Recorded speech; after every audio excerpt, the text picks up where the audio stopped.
সংকীর্ণ রাস্তা প্রসারিত করতে যৌথ অভিযান চালাচ্ছে ঢাকা দক্ষিণ সিটি কর্পোরেশন এবং রাজধানী উন্নয়ন কর্তৃপক্ষ।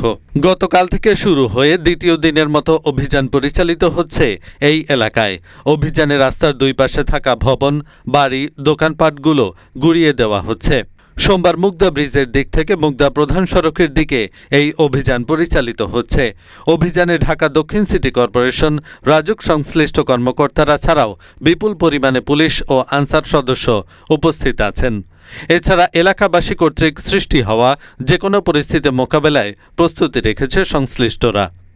অভিযানের দ্বিতীয় দিনে মান্ডা ব্রিজ থেকে মুগদা প্রধান সড়ক পর্যন্ত রাস্তার দুই পাশের ভবন, বাড়ি, দোকানপাট গুড়িয়ে দেওয়া হচ্ছে সিটি কর্পোরেশনের বিশেষ অভিযানের মাধ্যমে। প্রথম দিনে এলাকাবাসী কিছুটা বাধা দিলেও দ্বিতীয় দিনে এসে কোনো রকম বাধা ছাড়াই সব ভবন, দোকানপাট গুড়িয়ে দেওয়া হচ্ছে।